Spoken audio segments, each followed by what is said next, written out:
What is up, guys? It's your boy Hercules, and we are back at it again. And I want to take this time and talk about Starfield and how Starfield is the biggest scam of buggy Bethesda.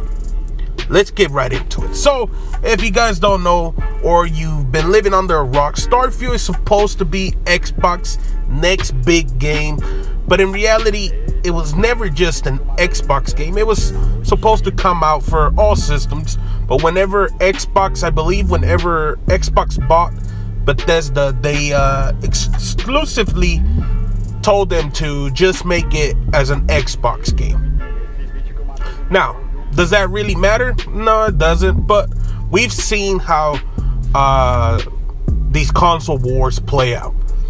But when you talk about Starfield and this Starfield Direct that they had, or developer talk, whatever you want to call it, and the little gameplay they've shown, which is like, really, it's like 1 second, 5-second clips mashed together into, you can say, a 30-minute showcase, but in reality, it's like you're only seeing like very small pieces of things, but that's okay.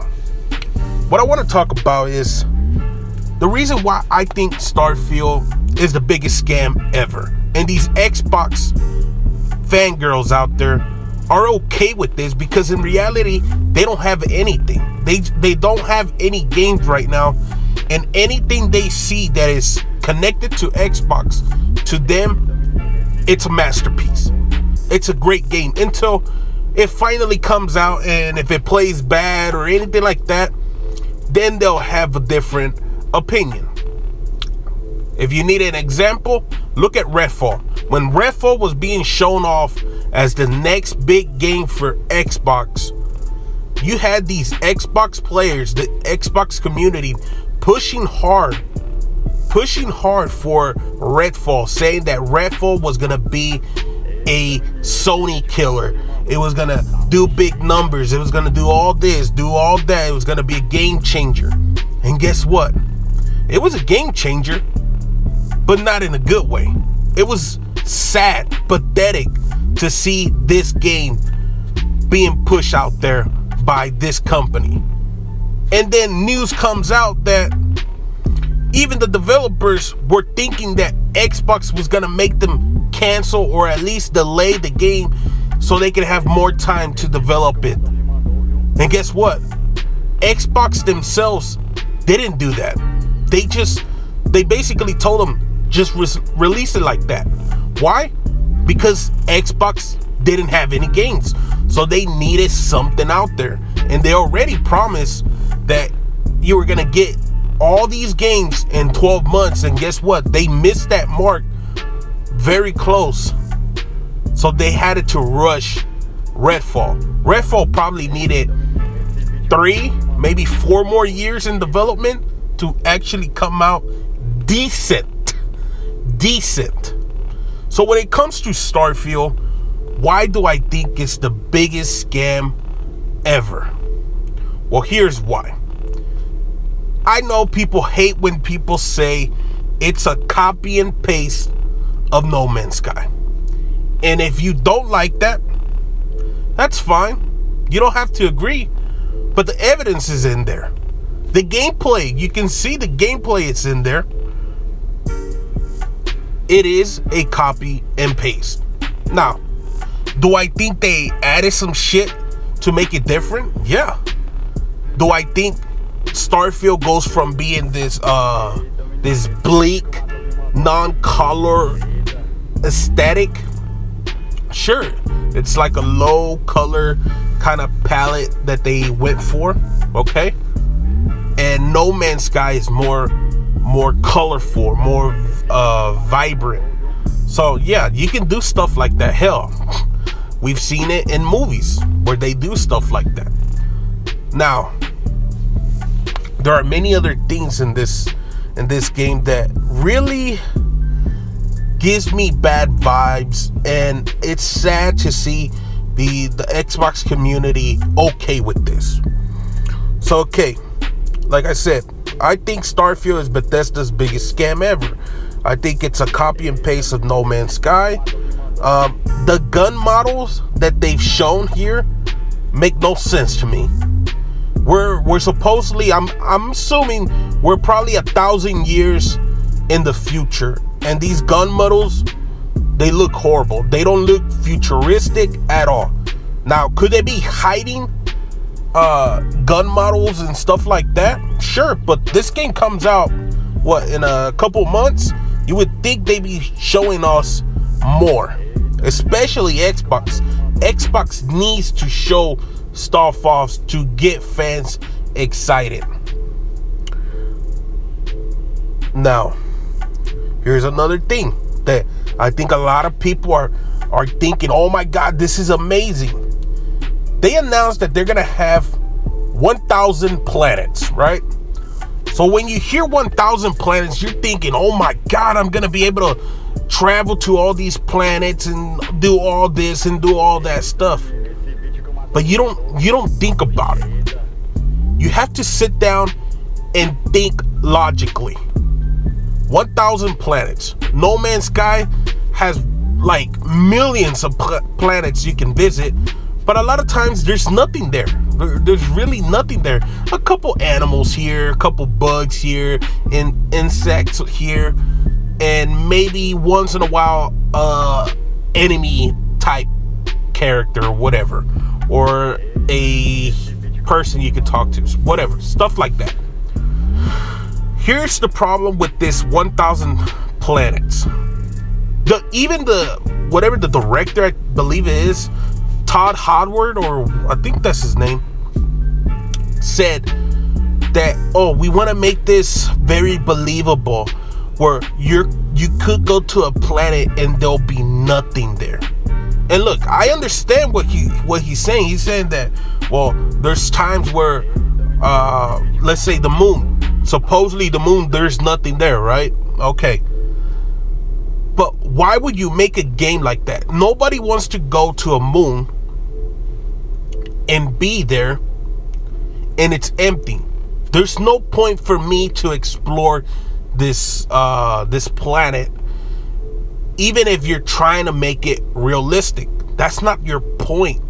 Your point is to make a exciting game that I want to come back over and over and over. So if you're putting a planet, imagine putting a city in a video game. Let's say the Spider-Man game, putting a city and there's nothing there. Absolutely nothing there. That makes no sense. You want to have people, you want to have side quests, you want to have stuff you can do to keep that person intrigued and coming for more. So this 1,000 planets make no sense.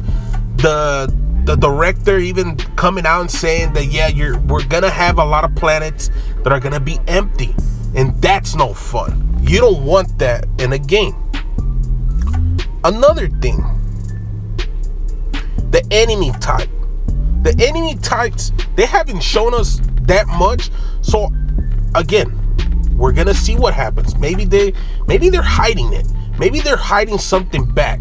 Maybe they got something up their sleeves. But the enemy type we've seen have just been other humans. Yes, you have some bugs here and there, but that's not the enemy. Those are just like side characters. Where are the other enemies? Where are the aliens? The smart aliens, the aliens that want to kill you, stuff like that. Nothing. It's just human. So I don't know what they're trying to do. If this is just like a very small, contained kind of a world, but it just makes no sense to me. But hey, maybe this is the style they're trying to go. They're trying to keep it very realistic into a certain way, where I guess there's no aliens, just big old bugs. But I don't know, it just doesn't work for me. Another thing, when it comes to this 30 frames per second, now I've played games recently that only have 30 frames per second. I don't have no issue. Now, can I notice the difference from 30 frames per second to 60 frames per second? Yes, you can definitely notice the difference. Now, do I have an issue if I'm playing a 30 frames per second game to a 60 frames per second game? I have no issue with that. I play Gotham Knights. I enjoy Gotham Knights at 30 frames per second. Would it be nice to have the option for 60 frames per second, 120 frames per second? Yes, it would be nice. But we weren't given that option. So, okay. Now I know where I'm coming in. I know that it's only 30 frames per second. And if I don't want to play at 30 frames per second, then I'm not going to play at 30 frames per second. So that's why I'm saying I have no issue with the 30 frames per second. Where I have an issue with is these Xbox community, these fangirls out there. A couple years ago, before Ratchet and Clank came out, before Horizon Forbidden West, I believe it was Horizon Forbidden West came out, these Xbox fangirls were claiming that every Xbox game was going to come out and be running at 60 frames per second, maybe even higher. And they were saying that PlayStation is the weakest system and their games are only coming out at 30 frames per second. Well, that theory was proving to be false. Because when Ratchet and Clank came out, it had 30 frames per second, 60 frames per second. Then it got even a patch to be able to run 120 frames per second. When it came to Horizon Forbidden West, same thing happened. When it came down to Spider-Man, the first Spider-Man game, it had that same concept. It started out 30 frames per second. I'm talking about the PS4 version. And then when it got to the PS5, it went from 30 frames per second, 60 frames per second to 120. I believe they got it finally to 120. When it comes to the Miles Morales, it came out at 30 frames per second with the 60 frames per second. Then it got a patch to get the 120 frames per second. So PlayStation has always been able to do the 30 frames to 60 frames. And then they've been able to have that 120 frames per second. Xbox has not been able to pull that off.